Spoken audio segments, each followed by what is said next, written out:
parlait du pasteur Chorakwetu. Lui-même, il se dit frère. Est-ce que, bon, c'est de la modestie, mais c'est un pasteur. Mais il est peut-être plus qu'un pasteur, parce que j'ai une Bible ici. Peut-être que je ne vais pas l'utiliser, parce que chez moi, c'est écrit la Sainte Bible. Je vais lire la Bible version Louis II. La Sainte Bible traduite des textes originaux hébreux et grecs par Louis II, docteur en théologie, version revue 1975, nouvelle édition de Genève 1979, et c'est tagué en bas de page, Société biblique de Genève. Ça, c'est la Bible que je ne vais pas utiliser aujourd'hui. Je la dépose là. Et j'ai une deuxième Bible ici, BJC, la Bible de Jésus-Christ. Et puis on écrit juste en bas de couverture, la première de couverture, Apocalypse 19:10, interdite à la vente. C'est une grosse Bible.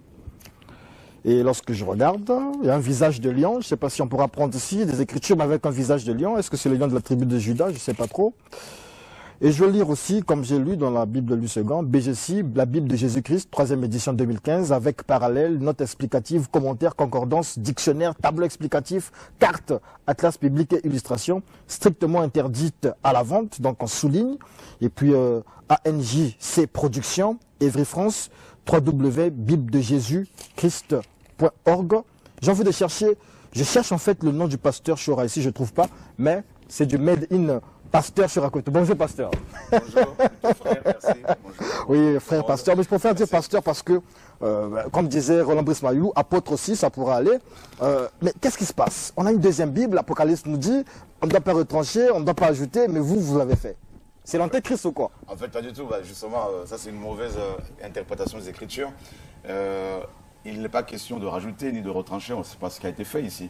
Ce qui a été fait, c'est justement la révision. Pourquoi? Parce que pour votre information et pour l'information de toutes les personnes qui nous suivent ce matin. Et la Bible que vous avez notamment présentée en premier, donc Louis II, c'est une des Bibles les plus corrompues. Très peu de gens le savent. Et II a rajouté beaucoup de choses. Par exemple, si vous prenez Jean chapitre 1er au verset 18, où il est dit que le Fils de Dieu nous a donné, n'est-ce pas, et le Fils de Dieu est venu. Hein? Et il nous a révélé le Père. Et II a rajouté devant le Fils, il a rajouté Dieu. Vous voyez bien qu'ils ont rajouté beaucoup plus de choses que les gens ne le pensent. Et comment vous savez tout ça? Parce qu'on a travaillé, on travaille l'hébreu, le grec, et puis on fait des recherches. C'est la spiritualité, vous êtes là dans un travail de recherche intellectuelle? C'est un travail de recherche spirituelle, et bien sûr intellectuel également, parce que Dieu nous rend intelligents par son esprit. Et donc II a rajouté beaucoup de choses, hein, et très peu de gens le savent. Et c'est pour cela qu'elle a été constamment révisée. Parce que la première apparition, la première édition de II est sortie en 1880. Et elle a été révisée en 1910. Et ensuite, régulièrement, elle est révisée. Et la dernière en date qui est sortie, c'est la II 21, qui a été également révisée, profondément révisée. Alors, pasteur Chora, non, moi, je vais dire frère Chora. Je vais m'habituer à ça. Ouais. Frère Chora, Roland Brice, apparemment, vous connaissez très bien, Roland Brice Mayulu. Je crois qu'il a dû fouiller dans les archives pour vous. Mais avant que Roland Brice Mayulu nous parle un peu de ce qu'on dit sur vous, personnage controversé, quelque chose comme ça, j'aimerais quand même que le pasteur, le frère Chorakwetu, nous fasse un peu une lecture de ceux qui l'ont précédé, les invités, les kimbanguistes, et puis le tout-puissant Bishop Armand Diembo qu'on venait de recevoir. Alors, ces deux groupes de personnes, aussi bien les kimbanguistes et que le Bishop qui vient de passer, tout ça là, c'est de la fumée dans les narines du Seigneur. C'est de la... Ils sont à côté de la plaque, c'est clair. Pourquoi? C'est le premier groupe, le kimbanguiste adore un homme, Simon Kimbangu, qui n'a jamais prêché, qui n'a jamais demandé à ce qu'il soit adoré, qui n'a jamais proclamé qu'il était Dieu. Un Dieu qui meurt et qui ne ressuscite pas, il y a un problème. Dieu il a ressuscité il s'est réincarné dans ses trois enfants. C'est un problème justement, il y a la division. Tout ça là, c'est de l'arnaque. Et le bishop qui est passé avec son crucifix, tout ça là, il faut l'envoyer au Vatican parce que sa place est là-bas. Parce que quand il dit qu'on ne peut pas paraître devant Dieu les mains vides, il a oublié que Dieu est en nous maintenant. On ne peut plus paraître devant Dieu comme ça, il est en nous. Nous sommes le temple du Saint-Esprit. Donc lui qui dit qu'il faut paraître avec des offrandes, il donne son offrande à qui? Il faut lui poser la question. Également la dîme qu'il prend, là, tout ça là, pour prendre avec laquelle il va prendre ses billets pour voyager à gauche, à droite. Cette dîme là, lui, il la paye à qui? C'est pour ça que nous sommes venus dire à tous ces bishops du Congo-Brazza, ils doivent se repentir, ils doivent arrêter. Tout ça, c'est la mystification. Est-ce qu'il a vu, vous avez vu Jésus-Christ s'habiller comme ça, en soutane, avec le collet clérical, avec un crucifix? La spiritualité évolue. Non, mais pas du tout. La Bible reste, n'est-ce pas, la même. La Bible dit, Dieu est le même hier, aujourd'hui et éternellement. Dieu est immuable. C'est nous qui devons nous adapter à la parole de Dieu. Donc tous ces gens-là, c'est de la fumée, tout ça là, ils sont là pour se faire de l'argent, c'est tout. Vous avez vu David vendre ses cantiques? Jésus a dit dans Matthieu 10, au verset 8, vous avez reçu gratuitement, donné gratuitement. Vous avez vu Paul vendre ses livres? Vous avez vu Pierre vendre ses épîtres? Tout ce qu'ils ont reçu, ils les ont donnés gratuitement. Alors, ces gens-là, s'ils ont la Bible, ils lisent laquelle Bible? Parce qu'ils prêchent un message qui est contraire aux Écritures révélées. Voilà. Merci beaucoup, le frère Sorakwetou. Roland Brice Mayoulou.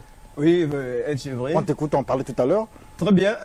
En fait, quand un homme de Dieu apparaît, il y a ce qu'on dit de lui et ce qu'il est réellement. Jésus-Christ demanda donc à ses disciples, qui dit-on que je suis moi, le Fils de l'homme? Et les disciples ont répondu, les uns disent tu es Élie, les autres disent tu es Jérémie, les autres disent tu es Jean-Baptiste ou encore l'un des prophètes. Et il continue en disant, mais vous, que dites-vous que je suis? C'est alors que Pierre se lève et va dire, non, vous êtes le Christ, le Fils du Dieu vivant. Et qu'est-ce que Jésus va lui dire? Il va dire, tu es heureux Pierre de savoir cela parce que ce n'est pas la chair et le sang qui t'ont révélé cela, mais c'est mon Père qui est dans le ciel. On peut également dire la même chose du frère Shora. Il y a des choses qu'on dit de lui, mais lui-même il est là pour nous dire, on dit de frère Shora qu'il est l'un des apôtres de Satan, qu'il pratique la sorcellerie, que le frère Shora est très violent envers les autres pasteurs. Il n'accepte pas d'autres pasteurs, sinon le seul message qui viendrait de lui. On dit de frère Shora également qu'il est carrément honoré et idolâtré par ceux qui sont autour de lui. Au point où il y a même 2 ou 3 peut-être qui étaient devenus comme lui. Ils parlaient comme lui. On ne citera pas peut-être le nom, mais lui-même il est là pour le dire. Donc à partir de ce moment-là où quelqu'un reste avec le frère Shora, il devient carrément de la doublure de Shora. Très bien. Shora est là pour nous dire. D'autres disent également que bon, c'est l'un des apôtres de Satan le plus dangereux. Plus dangereux que Kakou Philippe, plus dangereux que Ivan Castano. Plus dangereux pourquoi? Parce que c'est le seul, dit-on, qui a su entrer dans la peau de l'agneau, la peau de l'agneau, parce qu'il arrive à créer des réformes et à partir de là, tout le monde le suit. Frère Shora également, qu'est-ce qu'on dit de lui? On dit que c'est un impudique, que c'est un imposteur. Donc, tous ceux qui ont côtoyé le frère Shora ont un message qui ne colle pas avec sa réalité. Comment peut-on rester avec un imposteur 10 ans durant et quand on n'est plus, on devient imposteur? Est-ce que ceux qui sont aujourd'hui avec le frère Shora ne diront pas la même chose demain? Ou encore ce que le frère Shora reproche aujourd'hui, on ne dira pas la même chose de lui? Est-ce que la Bible de Jésus-Christ aujourd'hui, quand le frère Shora ne sera plus de ce monde, est-ce qu'un autre ne viendra pas pour dire que non, c'était juste quelqu'un qui était pris par un esprit, c'est pas malin, pour divertir les gens? Mais on ne parle pas des absents. C'est bien de parler des gens quand ils sont là parce qu'ils peuvent nous répondre. Bien, voilà ce qu'on dit sur frère Shora. Maintenant, qui êtes-vous, frère Shora? Là, c'est ce qu'on va savoir. Parce que moi, j'ai que la chair et le sang, je n'ai pas le Saint-Esprit pour savoir qui il est exactement. Sinon, il allait dire que bon, vous êtes heureux de savoir vous aussi, comme Jésus-Christ avait dit à Simon-Pierre. Mais je n'ai que la chair et le sang, donc le frère Shora, qui est un homme spirituel, qui arrive à comprendre les choses spirituelles, va donc nous dire qui il est exactement. Ce que j'ai dit, c'est juste ce qu'on dit qu'il est. On a dit également la même chose de Jésus-Christ, qu'il chassait les démons par Belzébuth, qu'il était fou, il ne fallait pas le suivre. Et effectivement, on dit également des choses sur le frère Shora. Bonjour, frère Shora. Bonjour, bonjour. La question est posée et c'est qui suis-je? Alors, je suis, en tout cas, ça c'est bien ce développement-là. Et il y a beaucoup de choses qui se disent effectivement sur tout le monde. Hein, donc en commençant par... Comme ce que vous avez dit sur le Kimbangi, c'était sur le Seigneur. Le bishop. En fait, ce que je dis sur les uns les autres, c'est vérifiable dans les Écritures. Parce que les Écritures nous disent que Dieu n'est pas, n'est-ce pas, un être mortel. Et là, on alors alors Dieu qui est mort et qui n'est pas toujours ressuscité. Mais ce qui se dit chez vous, Jésus ça se vérifie dans les Écritures. Jésus est ressuscité. Ce qui se dit sur vous. Sur moi, oui. Ça c'est. Je veux dire, qui me le prouve. Ceux qui me traitent de sataniste, qui viennent devant moi, je ne demande que ça. Et il refuse la confrontation. Il le refuse parce qu'ils savent pertinemment qu'ils sont dans le mensonge. Jésus-Christ a été traité de Belzébul parce qu'il a chassé les démons dans Matthieu chapitre 12. Nous suivons, nous chrétiens, quelqu'un qui a terminé sa vie, qui a fini comme un malfaiteur alors qu'il ne l'était pas, qui est mort au milieu de 2 brigands alors qu'il n'était pas brigand. Il est mort dans une souffrance atroce. Atroce. Personne n'était à côté sauf quelques disciples, notamment Jean. Il est mort seul, abandonné, délaissé. Et c'est lui que nous suivons. Donc vous voyez bien qu'il a dit un jour, le Seigneur, si on a fait ça au bois vert, que fera-t-on au bois sec? Pire. Donc si nous qui sommes humains, faibles, sujets à des faiblesses, si lui qui est Dieu a été traité comme ça, et nous qui sommes sujets à des faiblesses. Pourquoi vous en veut-on? C'est simple. Le Seigneur a dit dans Matthieu chapitre 5, il a dit, malheur à vous, si tout le monde dit du bien de vous. Béni serez-vous si tout le monde, si les gens vous parlent du mal de vous. Nous sommes dans Matthieu chapitre... Béni soit Hitler, tout le monde parlait en mal de lui. Chapitre 5, à partir du verset 10. Bénis sont ceux qui sont persécutés pour la justice, car le royaume des cieux est à eux. Bénis serez-vous lorsqu'on vous outragera, qu'on vous persécutera et qu'on dira faussement de vous toutes sortes de mal à cause de moi. Réjouissez-vous et soyez dans l'allégresse, parce que votre récompense sera grande dans les cieux. Car c'est ainsi qu'on a persécuté les prophètes qui ont été avant vous. Donc vous voyez bien que c'est le lot. La persécution, le rejet, les outrages font partie de la vie normale d'un enfant de Dieu. Qu'il soit apôtre, prophète, docteur ou évangéliste. C'est la vie normale. Donc celui qui n'est pas calomnié, celui qui n'est pas outragé, celui qui n'est pas rejeté, qui n'est pas blessé par les hommes, lapidé, tout ça, n'est pas de Dieu. Mais quand cela vient particulièrement de ceux qui vous ont accompagné dans cette mission divine, qui ne sont plus avec vous, mais bien évidemment, c'est la jalousie ou bien bien évidemment, je pense que les gens ne sont pas... Beaucoup vous ont quitté, en effet. Tout le monde n'est pas bête. Je crois quand même que les gens ont un tout petit peu de jugeote. Ils ont un peu d'intelligence. Ils voient bien qu'il y a eu effectivement un souci. Les gens partent pourquoi? Parce que la vérité dérange. Nous prêchons la gratuité. Tout est gratuit. Notamment, vous avez vu que cette ville, comment elle est, c'est du véritable cuir, doré, pas jaune. Et si on devait la vendre, on la vendrait à l'unité plus de 150 €. Et j'aurais pu empocher plus de 2 500 000 €, personnellement. Qui vous soutient financièrement? Et, ce sont des legs, des dons voilà, que les frères et sœurs font. Et quand il y en a assez... C'est différent des dîmes et des offrandes? C'est différent des On n'a dîmes. plus de dîme. La dîme, on dénonce la dîme. Voilà. Donc on n'a pas à la payer parce que la dîme fait partie de la loi mosaïque qu'on ne doit plus payer. Donc justement, c'est à cause de ça que je suis décrié partout. Parce que beaucoup des pasteurs s'enrichissent avec la dîme. Vous avez un pasteur qui dirige une église de 10 000 personnes. On va dire, bon, globalement, il y a 500 personnes qui travaillent. Et sur les 500, vous allez dire, on va dire à peu près, il y a 300 qui donnent par mois, fidèlement, 100 000 francs de dîme. Et vous faites 100 000 fois 300 personnes et le pasteur peut s'en sortir avec plus de 30 000 € par mois. Et vous imaginez un tel pasteur qui est en train de vivre très élevé, qui vit comme un pacha, comme un grand ministre, et qui a 2 ou 3 4x4, qui a une villa piscine, qui a des maîtresses à gauche à droite, et qui voit dans le monde entier. Et vous arrivez, vous dites, l'or et donnez l'argent tout appartiennent gratuitement. à Dieu. Donc il va se dire, mais je suis dépouillé. L'or et l'argent appartiennent à Dieu, c'est normal que ces gens-là soient... Et quand AG 2.8 nous dit que quand Dieu dit l'or et l'argent m'appartiennent, il ne parle pas de l'argent monnaie, il parle des métaux. Il ne parle pas de la monnaie. Parce que la monnaie a été inventée par les hommes en Lydie au 4e siècle. Donc vous voyez, il y a une confusion. Il y a vraiment... Non mais que Dieu nous aide. Alors, je m'appelle le frère Raphaël, je le soutiens. Je soutiens le frère Chora. Je t'encourage de leur parler. En fait, c'est comme ça qu'il écrit, de leur parler tous les jours. Faut pas t'arrêter. Merci, que Dieu te bénisse. Ça, c'est un fan. Il n'y a pas de fan, non, pas du tout. Justement, c'est un problème. Quand on parle d'idolâtrie, tout ça, en fait, je vous dirais que dans toutes les assemblées, il y a de l'idolâtrie, bien sûr. Et c'est des choses que nous combattons énormément. Et donc, il y a beaucoup de jalousie, tout simplement, parce qu'ils se disent, mais pourquoi lui? Vous savez que, malheureusement, quelqu'un a dit, les Noirs, pas tous, heureusement, sont comme des crabes. Vous savez, vous mettez les crabes dans un panier, ou dans une espèce de bassine, et bien, dès qu'il y en a un qui commence à émerger, les autres vont l'attraper pour le faire descendre. Et c'est ça notre problème, c'est ça qui mine l'Afrique. Est-ce que vous n'attirez pas trop d'attention sur vous-même en tant que personne humaine d'abord? Pas du tout. La preuve en est que je ne mets pas mes photos. J'aime pas les photos. On a un journal, on ne parle pas de moi, on ne met pas mes photos. On annonce simplement l'évangile. Même dans la Bible, il n'y a pas ça. Voilà. Si, on a...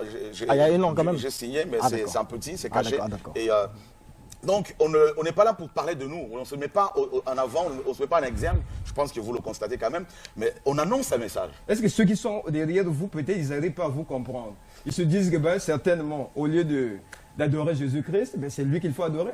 Parce que dans ce que j'ai essayé de rechercher, vous avez donc autour de vous quelqu'un qui parlait pratiquement comme vous, qui commençait à tout faire comme vous. Et il est resté avec vous peut-être pendant plus de 10 ans. Et vous n'avez pas interdit ça? Vous n'avez pas interdit ça. Si. Et lui, il ne se plaignait pas aussi. Hein. Ah, Ce n'est qu'après qu'aujourd'hui, là, bon, il est contre-attaque. Mais vous savez, quand on a des gens, quand on côtoie des gens, hein, ça c'est même dans le monde, même partout. Quand on côtoie quelqu'un, bon, on peut avoir il peut y avoir quelques ressemblances. Oui. Ça c'est normal. Sur le plan humain, c'est normal. Sur le plan spirituel, c'est pareil. La preuve. Et quand on voyait Paul, Pierre, Jacques et Jean exercer, ben, on voyait le Seigneur forcément. Parce qu'ils ont côtoyé le Seigneur. D'ailleurs, dans Acte 11. Non, c'est exactement. C'est-à-dire que vous ciblez pratiquement tous les autres pasteurs. Donc vous n'en trouvez aucun des bons. Aucun. Si je vois bien. Aucun. Pas du tout. Il y a beaucoup de prédicateurs que nous recommandons aux frères et sœurs. Hein, bon, bien sûr, il y en a bien quand sûr. même. Par exemple, Caspierre, vous le recommandez ou... Non, pas du tout. Celui-là, je ne le connais pas. Donc, je ne peux pas parler de lui, là, je ne le connais pas.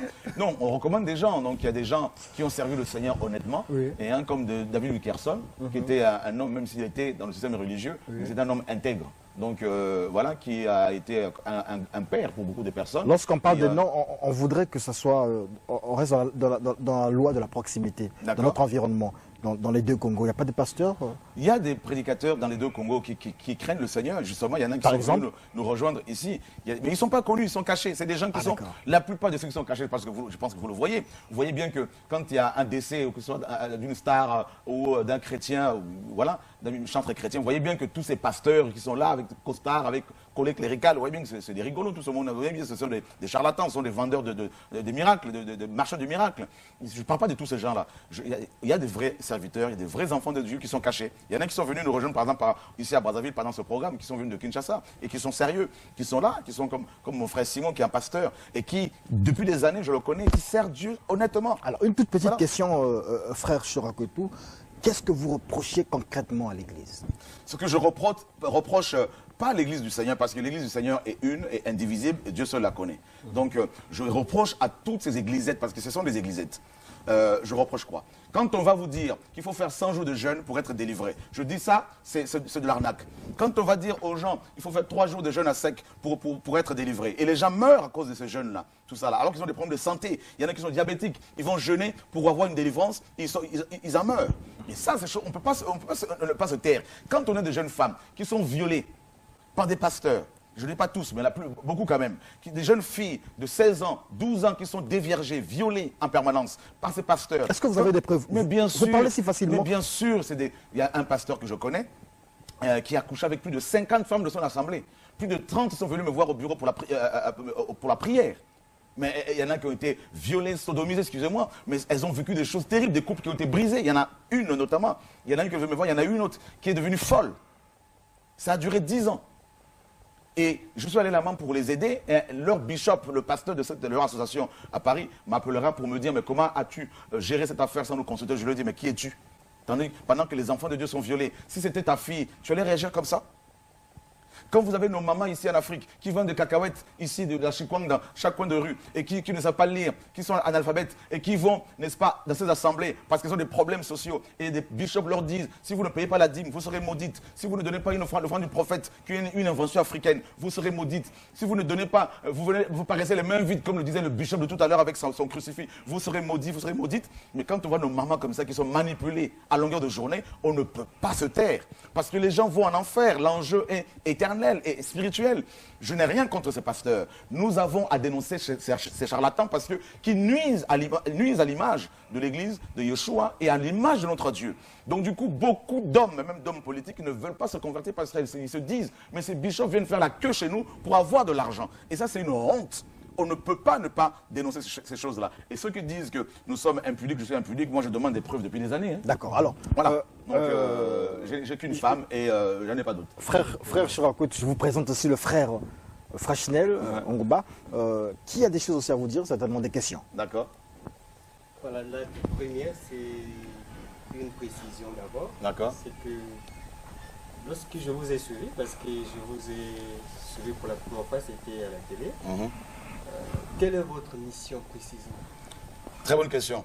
Et quand Dieu m'a appelé, il m'a amené au ciel, devant le trône. Il m'a dit, beaucoup de pasteurs, après avoir gagné les âmes, ils me les présentent et ils repartent avec. Va et libère mon peuple. Donc ce message, c'est quoi? Ce message est basé sur 2 lois fondamentales. dont il est question dans les Écritures. Tu aimeras ton Dieu de tout ton cœur, de toute ta force, de toute ta pensée et de toute ta force, et tu aimeras ton prochain comme toi-même. C'est tout. Donc on est animé par ces deux réalités spirituelles. La mission, c'est d'amener les gens, par l'évangile, par notre vie de simplicité, de sainteté, à découvrir Dieu, à aimer Dieu. Nous voulons révéler Dieu aux hommes. C'est ça le message principal. Okay. Et deuxième message, c'est, n'est-ce pas, d'aimer notre prochain et de libérer les gens de tous ces jougs-là, tout simplement. D'accord. Voilà. Vous dites, quand Dieu vous a appelé, ça s'est passé comment? Ça s'est passé, moi à Paris, il y a 24 ans, j'étais un caïd, donc un vrai caïd. Et comme on dit. Voilà, donc le Seigneur, un Zoulou, le Seigneur m'a visité. Et déjà en 86, j'étais très petit, je me suis converti. Bon, après j'ai abandonné, mais Dieu m'a visité par la suite. Et il m'a parlé, comme je vous parle. Et il m'a amené au ciel plusieurs fois, en enfer plusieurs fois. Et il m'a dit, Jésus m'a dit, va et libère mon peuple. Il m'a imposé les mains. Il m'a dit, tu as reçu l'onction, va et libère mon peuple. Libérer le peuple de quoi? D'abord du péché. Parce que vous n'êtes pas sans savoir que le péché sévit énormément dans nos assemblées. Hein. Donc voilà, des pasteurs qui divorcent, qui se remarient, il y en a légion aujourd'hui. Et des gens qui volent, des gens qui se battent pour des titres, pour des postes dans nos églises. Tout ça, là, la guerre de chefs, donc, qui se divise, des églises qui se divisent pour en créer d'autres. Parce que ce sont des boutiques. Donc tout ça, là, c'est à cause du péché, à cause de l'orgueil, à cause de la cupidité. Donc c'est des choses que nous dénonçons justement pour que les chrétiens ne tombent pas là-dedans.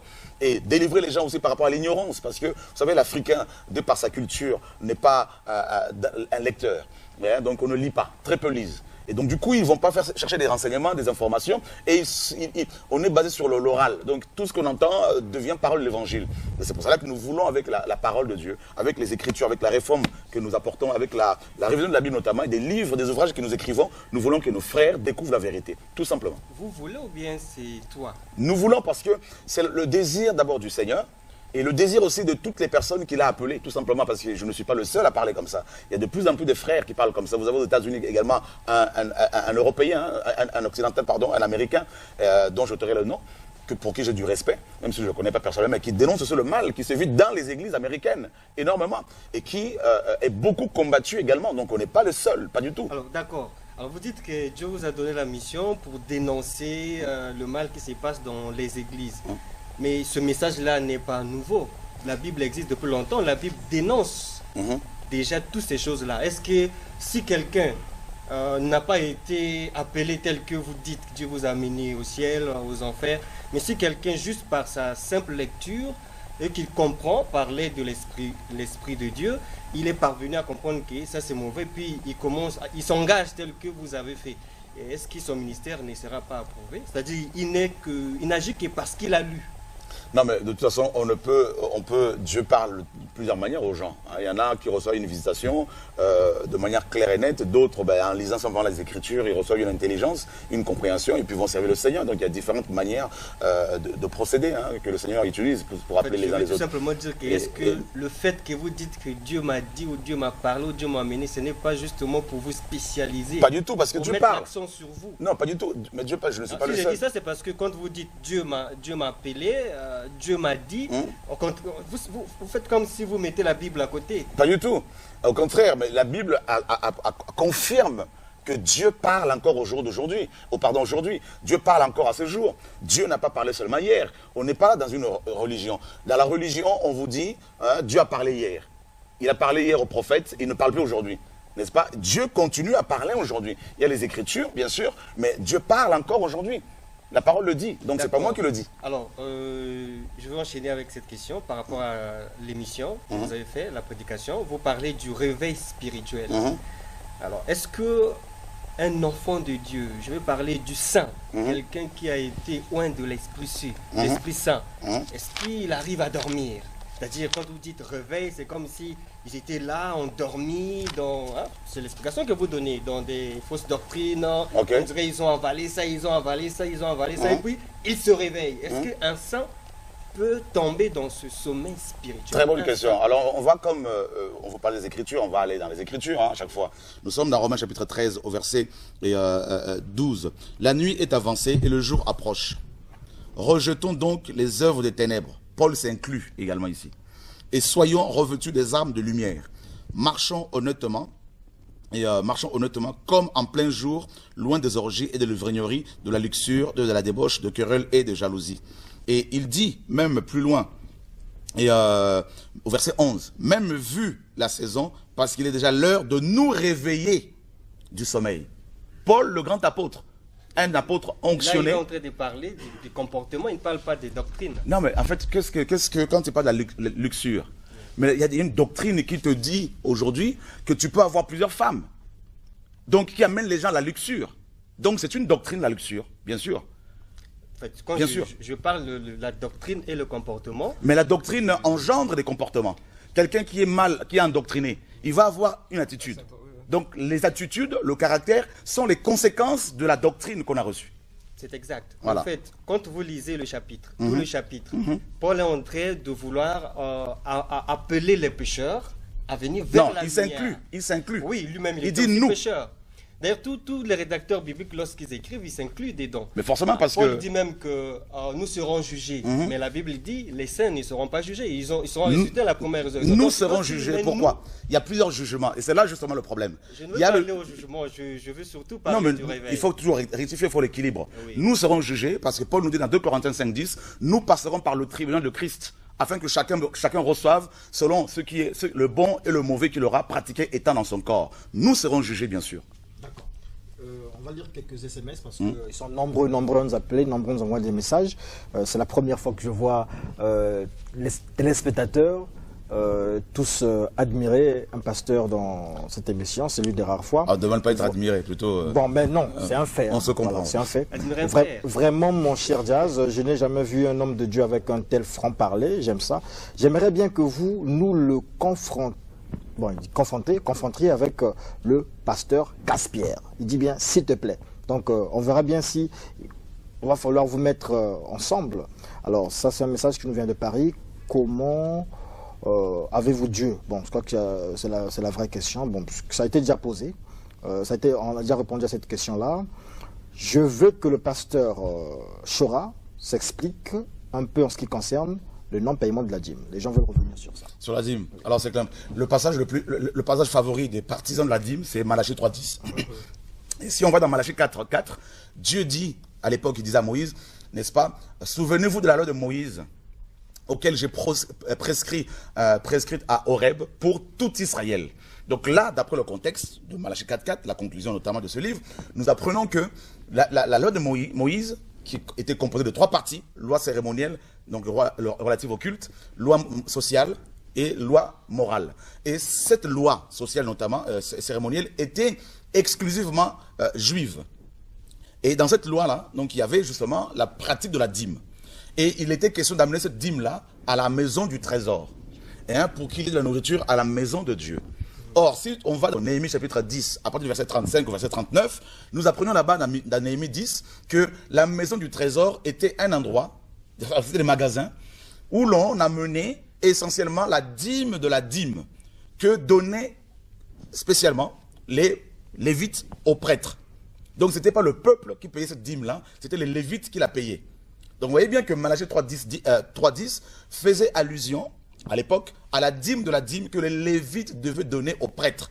Or, depuis la croix, depuis la résurrection de Yeshua, depuis la naissance de l'Église, depuis Acte 2, l'Église n'est pas soumise à la pratique de la dîme, parce que nous sommes devenus, de ce fait, la maison de Dieu. Et nous donnons au Seigneur librement. C'est ce qu'on appelle la libéralité. Paul nous dit dans 2 Corinthiens 9 à partir du verset 6, il dit que chacun donne comme il a résolu en son cœur, sans tristesse ni contrainte, car Dieu aime celui qui donne avec joie. Et dans 2 Corinthiens 8 et 9, il parle de la libéralité que les Macédoniens, notamment, apportaient pour aider, apporter aux assemblées pour aider les saints de la Judée. Donc, la dîme est caduque, on ne doit plus la payer. Et d'ailleurs, pour finir par rapport à la dîme, dans Hébreux chapitre 7, verset 4, il est dit, ceux de fils de Lévi qui reçoivent la prêtrise ont, selon la loi, l'ordre de prélever la dîme sur le peuple, c'est-à-dire sur leurs frères qui cependant sont issus des reins d'Abraham. Et on apprend ici que l'ordre de prélever la dîme provenait de la loi mosaïque et non de la grâce. Et au verset 12, il est dit, la prêtrise étant changée, pour le sacerdoce, il y a nécessairement aussi un changement de loi. Donc on voit bien que la loi qui ordonnait aux gens de payer la dîme a changé, Et donc, de ce fait, la dîme devient naturellement caduque. Donc, on ne doit plus la payer. D'accord. Voilà. Salut, c'est Ngokili Parfait depuis Mikalou. Je suis l'émission. L'invité est vraiment clair, je l'admire beaucoup. Pourquoi ne pas organiser des séminaires pour sensibiliser les autres pasteurs qui marchent dans le faux? Vous avez un séminaire en vue aussi. On a un séminaire depuis hier soir, justement, au gymnase Nicole Oba. Et ça a commencé hier jusqu'à jeudi prochain, à partir de 15h. Et sensibiliser les pasteurs, on le fait. On essaie de le faire. Et il y en a de plus en plus qui sont touchés. D'ailleurs, nous avons plusieurs prédicateurs, plusieurs prophètes, pasteurs qui sont venus de la RDC pour ce programme parce qu'ils sont touchés par cette vérité. Et ils découvrent qu'en fait, ce n'est pas la parole de Chora, et que c'est simplement l'évangile, tout simplement. Et donc, je pense qu'il faut qu'on arrête en Afrique. Il faut qu'on arrête d'être assez hypocrite. C'est l'Africain, de par sa culture, et il aime être sage, mais selon les hommes. C'est-à-dire, quand il voit le mal, il ne va pas dire c'est le mal, il va dire c'est le bien pour éviter les problèmes. Et je crois qu'il faut qu'on ait quand même un franc-parler, parce que l'évangile, c'est la lumière. Il faut qu'on dise les choses ouvertement, qu'on nomme les choses correctement pour que les gens soient éclairés, tout simplement. Alors, salut, c'est Préga. Père, je pense, bon, moi je suis catholique et je soutiens le frère Chora. Ce qu'il dit est vraiment, bon, est vrai, voilà. Ce qu'il dit est vrai. Il manque peut-être de sagesse, mais c'est fort, c'est fort. Laissez le parler. On en a marre de l'hypocrisie de certains hommes qui prétendent être de Dieu. Voilà. Je pense qu'en résumé, elle aime ce que vous faites, mais elle pense que vous y allez trop fort. Alors, en fait, c'est pas un manque de sagesse, justement. Et je retrouve souvent ce problème-là. Je recadre un peu ce qu'elle a voulu dire. Alors, qu'est-ce que vous pensez de la femme, frère Chora? Très bonne question. D'abord, dans Proverbe, chapitre 8, à partir du verset 1er, il est dit, la sagesse ne crie-t-elle pas? L'intelligence ne fait-elle pas entendre sa voix? Elle s'est présentée sur le sommet des lieux élevés, sur le chemin au carrefour. Elle crie près des portes, à l'entrée de la ville, là où l'on entre par les portes. La sagesse crie. Jean-Baptiste dira, je ne suis qu'une voix qui crie. Donc je crois que c'est pas, on confond la sagesse avec l'hypocrisie. On confond la sagesse avec le fait d'être muselé. Jésus prend, notre maître, a pris le fouet, un fouet pour chasser les vendus du temple. Il a traité ouvertement des faux docteurs, d'hypocrites, des chefs religieux de l'époque. Donc vous voyez bien que c'est pas un manque de sagesse. Vous avez simplement rompu avec la langue de bois. Et effectivement, même si je voulais me taire, Dieu m'a dit, si tu ne parles pas, je t'enlève. C'est le Saint-Esprit qui parle. Donc, c'est la parole qui parle. Voilà. L'esprit qui parle, bien sûr, mais la parole aussi. Parce que sur la femme, alors, la femme a toute sa place, bien sûr, dans l'œuvre du Seigneur. Il ne faut jamais oublier que Dieu, bien sûr, certains passent pas pour entrer dans le monde, pour exercer son influence sur les hommes, mais Dieu est passé par la femme pour pouvoir nous sauver. Donc, bien sûr, la femme a un mot à dire. Nous avons dans Actes chapitre 2, quand l'Église est née, on nous dit qu'il y avait des femmes également qui étaient là, notamment Marie, la mère de Jésus-Christ, homme, qui a aussi proclamé l'Évangile. Ça veut dire que la femme peut prêcher. Bien sûr, la femme peut prêcher si elle est inspirée par le Seigneur, bien sûr. Le pasteur qu'inspire comme ça. Non, mais je veux dire, vous savez que l'Église est également présentée comme une femme, et ce pasteur fait partie d'un corps qui est comparé à une femme. Donc je crois que Dieu le voit, ce pasteur comme une femme. Donc je crois que il faut pas, c'est un faux débat. Et qu'une femme se mette à diriger une Église, on l'a pas vu dans la Bible. Qu'une femme se mette à enseigner tout en corrigeant les gens correctement, on n'a pas vu dans la Bible. Et ça, on est d'accord. Qu'une femme se mette à se faire ordonner, apôtre, prophétesse, apôtre, pasteur, on n'a pas besoin de la Bible. Ça, on est d'accord. Mais de là à dire aux femmes, n'est-ce pas, de ne pas pouvoir exhorter ou prêcher, il y a un problème parce que ces pasteurs-là, ces gens-là qui interdisent aux femmes de s'exprimer, mais ils sont souvent hypocrites parce qu'ils vont dire, Paul a dit que les femmes se taisent dans les assemblées. Mais par contre, il laisse ces femmes-là témoigner. Non, on s'explique. Ne colle pas ça sur eux. Non, c'est une mauvaise interprétation. 1 Timothée 2, 11, Paul dit, je ne permets pas à la femme d'enseigner. Donc il parle de l'enseignement et il dit, ni de prendre l'autorité sur l'homme. Le mot autorité ici, c'est ontanteo en grec. Il y a aussi le Corinthien qui dit que les femmes, c'est... On arrive. Non, c'est ontanteo. On en arrive. Ça à eux, non, on arrive. C'est une mauvaise interprétation. Donc c'est ontanteo. Ontanteo veut dire user de l'autorité à son compte. Donc c'est de la dictature. Et l'autorité qui ne vient pas de Dieu, donc forcément c'est de la dictature. C'est là où on dit que vous manquez de sagesse. Donc attaquez, mais sois prudent. Comment ça? Quand vous dites que les pasteurs là disent que... Mais bien sûr, c'est ce qu'ils disent. C'est la parole de Dieu. Non, c'est une mauvaise interprétation. C'est pas un manque de sagesse. C'est une mauvaise... Parce que quand on interprète mal la parole, cette parole-là devient la tienne. Elle n'est plus la parole de Dieu. Par exemple, je prends juste deux choses. Tu me donnes 1 Corinthiens, tu prends de 1 Corinthiens 14, où Paul dit, je ne permets pas à la femme que vos femmes se taisent. C'est ce qui est écrit dans les assemblées. D'accord? Le même Paul dit dans 1 Corinthiens 11 que la femme peut prophétiser. Alors, si tu prends ces deux versets littéralement, si tu fais une interprétation littérale, parce qu'il y a plusieurs types d'interprétations, littérale, allégorique, tout ça là, historique. Donc, si tu fais une interprétation littérale de ces deux passages, ça se contredit. C'est comme si c'est une contradiction. D'un côté, il dit que les femmes se taisent, qu'elles ne parlent même pas. De l'autre, il dit que... C'est le commandement du Seigneur. Non, il dit de l'autre côté qu'elles peuvent prophétiser. Donc, il faut maintenant trouver la pensée de Paul, parce que Pierre même dit dans 2 Pierre, il dit que les écrits de Paul sont souvent mal interprétés, mal compris. Et vous pensez que vous l'interprétez Non, bien plus que les autres? c'est pas ce que c'est vous qui le dites. C'est une question. C'est vous qui le dites. C'est vous qui le dites. Mais moi, je veux simplement vous amener à être juste, à être équilibré, à ne pas se pencher d'un côté ou de l'autre, à être juste. C'est ça l'enseignant. Parce que si vous dites, quand je dis que c'est ce que des pasteurs disent, je dis tous les pasteurs, mais ce que ces pasteurs disent, des pasteurs disent, c'est que quand on interprète mal la parole, cette interprétation devient ta parole et elle n'est plus la parole de Dieu. C'est pour ça que c'est dans ce sens-là que je le dis. Donc, Paul, il faut le comprendre avec l'esprit, parce que c'est un homme de l'esprit.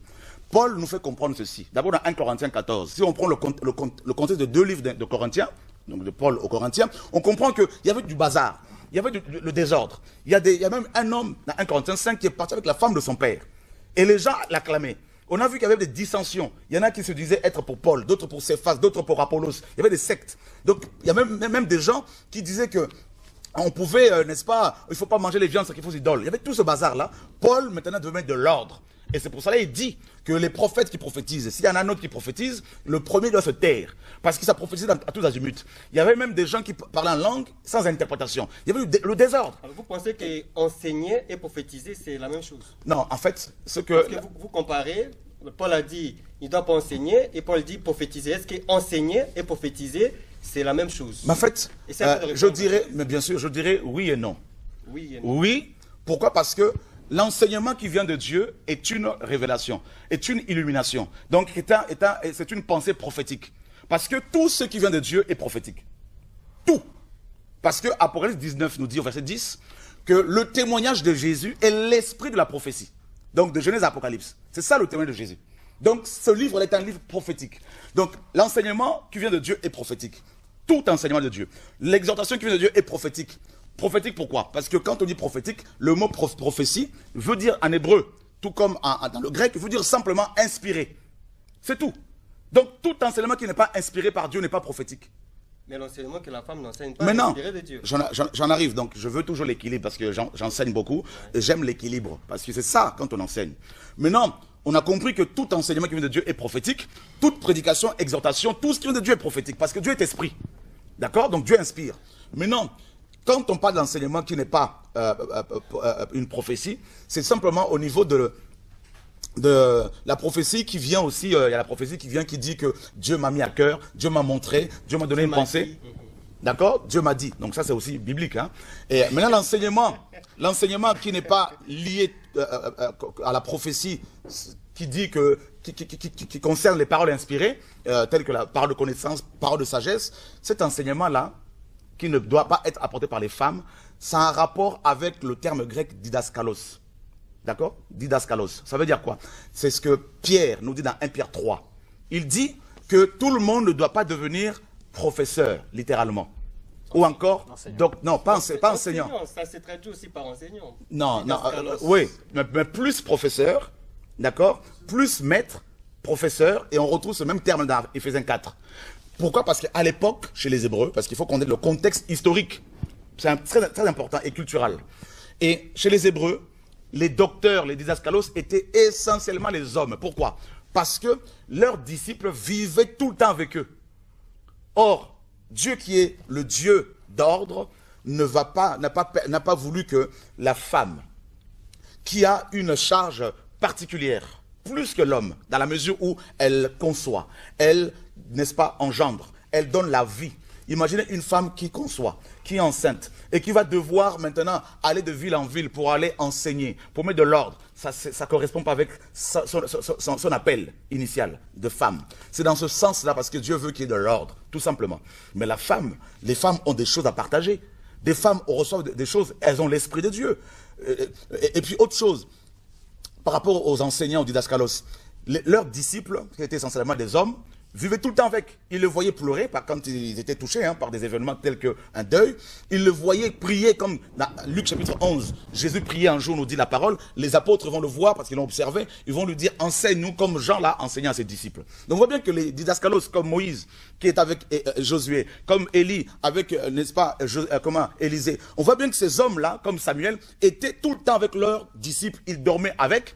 Or, s'il y a une telle proximité entre un homme et une femme, ça aboutit à une relation malheureusement sexuelle. C'est pour ça que les brahmanistes ont donc raison de séparer dans leur église les femmes des hommes. Bref. c'est autre chose.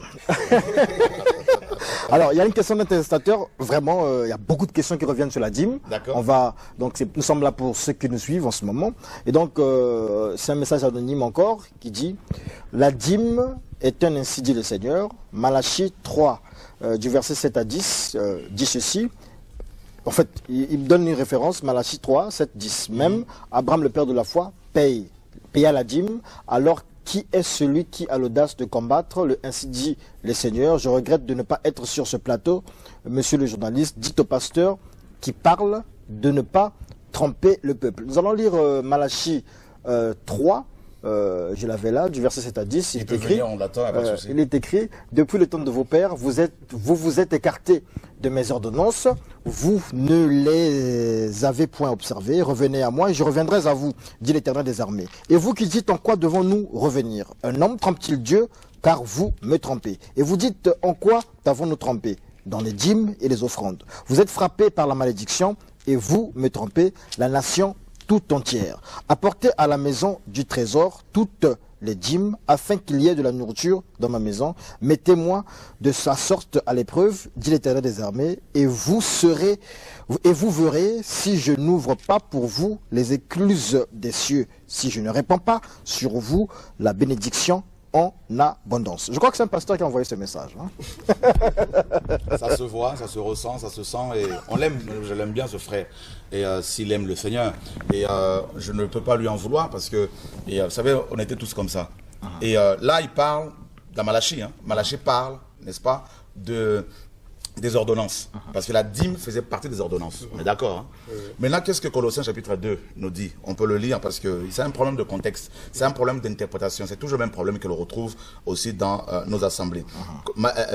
Colossiens chapitre 2 nous dit, à partir du verset 14, il a effacé l'acte qui était contre nous, qui consistait en des ordonnances et qui nous était contraire. Et il a entièrement aboli en le clouant à la croix. Donc on voit bien que ces ordonnances-là ont été clouées à la croix. Ce monsieur, s'il est pasteur, parle d'Abraham.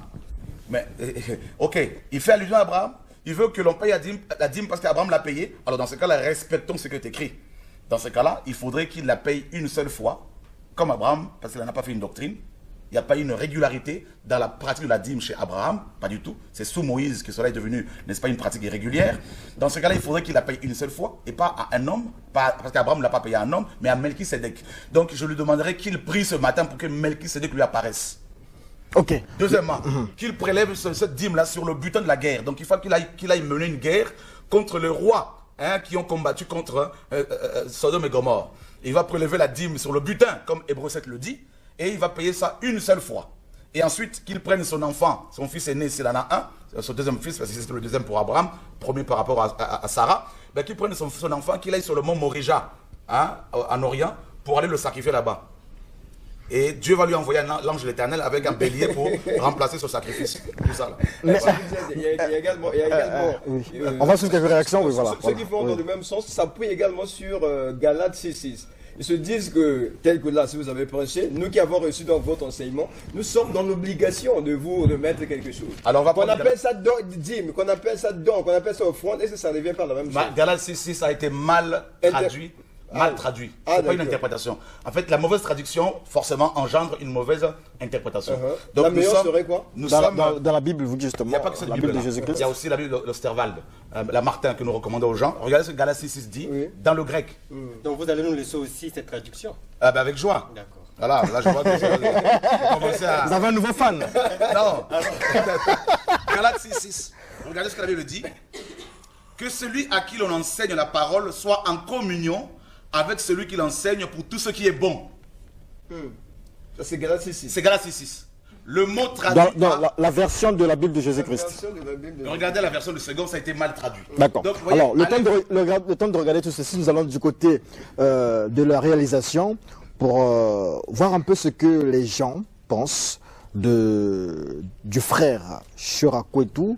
On a eu beaucoup de messages ici. Je prendrai quand même un ou deux appels pour faire plaisir à nos téléspectateurs juste après ces réactions. Ralph Okemba est à la réalisation. Karine Kamna et Isis Onyangue sont à la coordination. Jean-Pierre Aloro, Marvel Mazola.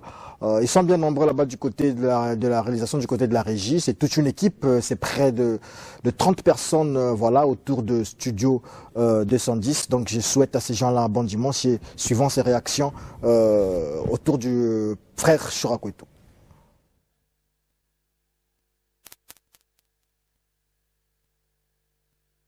Merci beaucoup. Alors voilà, c'était là... des appels, il y en a beaucoup. Voilà pourquoi nous n'aimons pas prendre des appels, parce qu'ils sont nombreux à nous appeler. Et puis c'est à la fois un appel que nous lançons à nos sociétés de téléphonie mobile. C'est-à-dire que c'est une occasion pour eux de soutenir cette émission, de nous donner aussi une ligne normale, c'est-à-dire que nous aider dans ce sens-là. Comme ça, on pourra recueillir des appels et des SMS. Donc, le message est lancé à toutes les sociétés de téléphonie mobile que nous avons déjà eu à contacter. Bonjour, vous êtes en direct, Studio 210. Oui, bonjour. Je voulais soutirer un problème au sujet de la femme qui est partie appeler. Moi, je l'ai très bien allé. Oui. Il est parti appeler pour la femme ne peut pas prêcher dans l'église. Il est écrit dans Apocalypse chapitre 2, verset 20. Ce que j'ai contre vous, parce que vous avez laissé la femme Jézabel à séduire mes serviteurs. Ah d'accord. Ok. Oui. La femme Jézabel ne doit pas prêcher. Ne peut pas prêcher dans l'église. Ok. D'accord. Vous êtes du message? Ah, vous êtes du message du temps de la fin? Non, je ne suis pas du message du temps de la fin. Ah d'accord. Ok. Merci beaucoup. toutes les femmes ne sont pas des Jézabel. Il faut quand même. Vous voyez, là, Voilà. aussi, les gens, ils sont pas. Il faut l'équilibre. Vous pouvez pas. Éviter l'extrémisme. Il faut éviter l'extrémisme, tout ça. Donc, cette femme faisait coucher les hommes. D'accord. Coucher avec les hommes. Alors, C'est pas pareil. un autre appel. Vous êtes en direct, bonjour. Le pasteur, le frère Chora vous écoute. Oui, allez-y, allez-y. On vous écoute, monsieur, vous êtes en direct. Oui. Vous savez, nous sommes assoiffés de quelles paroles. Quelqu'un a besoin de cette parole. Ah, d'accord. Et nous pensons que ces coordonnées étaient vraiment souhaitables. Si on pouvait nous passer ces coordonnées, ça allait nous faciliter. Il les passera. Nous sommes presque à la fin de l'émission, il va les passer. Ah, merci. C'est mon frère Julie Christian. Le frère Julie Christian. Judy Christian. Merci beaucoup. Dibou Christian. Bon, merci. Le message est passé. Le pasteur, voilà, on commence à arrêter là pour les appels. Oh là là, il y en a beaucoup. Alors, pasteur Chora, nous allons vraiment à la fin de cet entretien. Nous avons vraiment envie de vous garder ici toute une journée, mais je pense qu'on va rattraper ça parce que vous dites des choses révolutionnaires. Je crois que depuis qu'on fait cette émission, c'est peut-être le deuxième ou le troisième pasteur que nous avons qui nous disent des choses révolutionnaires. Voilà. Alors, moi, je voulais, avant qu'on termine l'émission, revenir sur la Bible que vous avez eu à produire, donc la Bible de Jésus-Christ. Qu'est-ce qu'il y a de nouveau là-dedans? Très bonne question. Alors, vous voyez, par exemple, en hébreu, dans la langue hébraïque biblique, parce qu'elle n'est plus parlée aujourd'hui. Voilà. Et on retrouve dans cette langue biblique, donc l'hébreu biblique, la notion de la répétition. C'est-à-dire, les choses sont répétées souvent deux fois. Si vous prenez Genèse 2, par exemple, où Dieu dit, à partir du verset 15, Yahweh Dieu dit à Adam, pardon, tu mangeras. Donc on voit le verbe manger qui est répété deux fois. Second, se dit, non, ça sonne faux, cette répétition. Alors qu'est-ce que je fais? Donc notamment dans Genèse 2, il va traduire le premier verbe manger par pouvoir. Oui. Tu pourras. manger. Alors que là, Dieu disait, tu mangeras, tu mangeras. Et tu mourras, tu mourras. Donc, on voit cette répétition-là qui, dans la plupart des Bibles, ont ces répétitions ont été complètement retirées, retranchées. Donc, il y a une seule Bible qui a respecté cela, c'est la Chouraki. Donc, c'est un homme originaire d'Israël, c'est un juif. Et donc, il y a déjà ça. Toutes les répétitions ont été restaurées. Autre chose. Et dans Genèse 1, quand la Bible dit, au commencement, Bereshit bara, hein, donc Elohim, tout ça, donc au commencement, Dieu créa les cieux et la terre. La suite nous dit, la terre était, selon certaines traductions, et nous on a vérifié dans l'hébreu, on a vu que le verbe aya, le grec, l'hébreu aya, peut aussi être traduit par devenir. Donc on a mis bien sûr la terre devint, informe et vide. Donc c'est une suite logique parce que quand on dit que la terre était informe et vide, c'est comme si Dieu, qui est parfait, a créé une terre imparfaite. Donc la terre était devenue informe et vide. Ensuite, il y a des mots qui n'ont pas été traduits littéralement, correctement. Donc ils ont fait plutôt une interprétation. Donc pour beaucoup de Bibles. Et nous avons voulu plutôt, n'est-ce pas, traduire littéralement. Restaurer. Tout simplement. Et on comprend encore mieux la pensée du Seigneur. Par exemple, dans Job 33, 3 et 33, 14, pardon. Tout le monde connaît ce passage pratiquement, où il est dit dans beaucoup de Bibles, cependant Dieu parle tantôt d'une manière, tantôt d'une autre. Alors que l'hébreu ne dit pas ça. L'hébreu dit, Dieu parle une première fois et une deuxième fois à celui qui n'aura pas pris garde à la première fois. C'est pas pareil. Donc on comprend que Dieu parle deux fois à chaque fois. Il y a cette notion de répétition. On la retrouve avec ces réalités spirituelles comme les deux Jérusalem. Une terrestre et une céleste. Celle de Kamba. Celle de Kamba. Voilà. Non, pas Kamba. Voilà. Kamba, j'avais pas saisi. Celle de Kamba, là, au Congo Kinshasa, là. Oui. Oh non. Une parenthèse Il y a simplement. beaucoup de procédures. Non, celle qui est en Israël là-bas. Ok. Voilà, en Orient. Donc, celle d'en haut et celle d'en bas. Il y a les deux Adam. Il y a les deux tabernacles. Vous voyez, à chaque fois, c'est deux lois, deux alliances principales. Donc, il y a cette notion de répétition. Et on retrouve cela aussi dans les songes que les gens avaient. Pharaon a eu deux songes. Joseph le dira parce que le songe s'est répété une deuxième fois, Dieu a vraiment parlé. Gédéon, tout ça, qui a eu à demander à Dieu deux signes. Donc, cette notion a été restaurée. Il y a également ces deux expressions très connues chez les chrétiens, Ancien et Nouveau Testament, qui n'existaient pas. D'accord? Ça a été inventé par un homme du nom de Marcion, au IIe siècle, qui était un judéophobe, quelqu'un qui n'aimait pas les juifs, et qui disait qu'il y a deux dieux. Démiurge, le premier dieu selon lui, qui était le méchant, le dieu de l'Ancien Testament, selon lui, et le dieu bon, celui du Nouveau Testament. Donc, il a coupé carrément, il s'est désolidarisé d'avec Israël. Et alors que le Seigneur n'a jamais dit qu'il y a des Anciens ou Nouveau Testament. Ça n'existait pas. En fait, ce sont des alliances. Même le mot hébreu parle d'alliance ou de pacte et non de testament. Par contre, la nouvelle alliance est à la fois alliance et testament. Parce que la Bible nous dit dans Hébreux 9,16 que pour que le testament soit validé, il faut que la mort du testateur soit constatée. Vous voyez, donc là, c'est diathéqué, le terme diathéqué traduit par testament ou alliance. Donc il y a déjà ça. Donc du coup, nous avons restauré tout ça. Donc on a mis les livres de Genèse à Deutéronome, on les a appelés comme le Seigneur les appelait, hein, la Torah. Ensuite, les autres livres de la Torah à Malachi, on les a appelés le Tanakh. Donc le T et A, c'est la Torah, le N et A, c'est les Nevi'im, c'est-à-dire les prophètes. Hein, et puis les K, hein, le K, pardon, c'est les Ketuvim, les autres écrits. Donc on a restauré ça. Et ensuite, on a aussi restauré les évangiles, parce que l'appellation des évangiles. Donc au lieu d'appeler Matthieu, Marc, Luc et Jean Nouveau Testament, alors que ce n'est pas le cas, on les a appelés tout simplement évangiles. Et ensuite, à partir de Acte 2, là on a mis Nouvelle Alliance.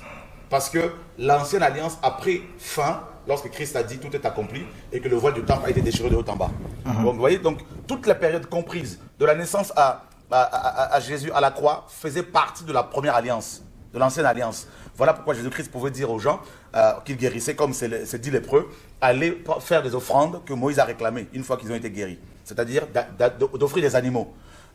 Comme dans Matthieu 23, 23, où il disait aux gens qu'ils pouvaient payer la dîme. Donc on voit que Christ, avant sa mort, renvoyait les gens à la loi, parce que la loi n'était pas encore accomplie. Mais une fois qu'il est mort et ressuscité, la loi de Moïse étant accomplie, donc plus de dîmes, plus d'offrandes d'animaux, plus de besoin d'aller dans un temple pour chercher Dieu. On peut le chercher partout, on peut le prier partout, parce que Dieu est esprit. Donc c'est un message qui révolutionne. Et le plus grand message que nous ayons, c'est pas la dîme, parce qu'on veut nous cantonner à la dîme. Le plus grand message que Dieu nous a donné, c'est la révélation de Yeshua. Qui est Jésus-Christ? L'homme le plus beau, l'homme le plus puissant, le Dieu le plus glorieux, le pasteur des pasteurs, les apôtres des apôtres, le docteur des docteurs, l'homme le plus galant que le monde ait jamais connu. Il est à la fois homme et Dieu, le Dieu tout-puissant, l'agneau de Dieu, le chemin, la vérité, la vie, mon amour, mon bien-aimé, mon doudou chéri. Et donc ça, c'est le plus grand message. Révéler Dieu aux hommes. Et il revient bientôt pour nous chercher. D'accord. Où se procure cette Bible? Alors, nous avons créé aussi une application, donc des frères qui sont avec nous à Paris, merci, donc que le Seigneur se souvienne de vous pour votre travail. On a créé une application qui peut être téléchargée sur Apple ou encore sur Android. Gratuitement. Donc, gratuitement, tout est gratuit. Pour ceux qui n'ont pas la possibilité d'avoir cette Bible en papier, parce qu'on a sorti seulement 33 000 exemplaires, donc il n'y en a pas beaucoup. Et maintenant, pendant ce programme, donc au gymnase à Talangaï, donc Nicole Oba, donc à partir de 15h, nous allons distribuer. Nous allons, parce que comme il n'y a pas beaucoup d'exemplaires, parce qu'il y a quand même beaucoup de gens, on bénit le Seigneur, qui viennent, et donc c'est par des questions-réponses que je vais poser, et puis on va donner comme ça. Donc, moi j'aurais besoin de votre Bible là. J'espère qu'elle n'est pas travaillée, cette Bible. Parce que les Bibles des pasteurs sont souvent travaillées. Je vous l'offre. Elle est toute neuve. Je ne vais pas m'affoler en la liaison. Parce Non, que les Bibles des pasteurs sont souvent travaillées. Hein. Travaille comment? Mystiquement. Ah mais non, on ne peut pas travailler mystiquement la parole de Dieu. Ah d'accord. Elle est immuable, elle est puissante. Parce que je sais dans les églises, il y a des micros des pasteurs, les Bibles de pasteurs, les pochettes de pasteurs, qu'on ne touche pas à ça parce que c'est pour le pasteur. Alors, ça, c'est la mystification. Ah d'accord. Ah, donc elle n'est pas plus, les Bibles des pasteurs, enfin des dirigeants ou des prédicateurs ne sont pas plus onctionnés que les autres Bibles. Alors j'ai deux dernières questions, des toutes petites. Deux dernières questions. Pourquoi le pasteur Chouara n'est pas marié, n'aime pas les femmes? Pourquoi je suis marié depuis 20 ans. On n'a pas d'alliance? On s'est marié, mon épouse et moi, on était très jeunes encore, on était à l'école encore à Paris. Et ça, c'est pas une alliance, ça c'est ce que nous a fait croire. C'était les Grecs qui bénissaient les anneaux pour être protégés par leur Dieu.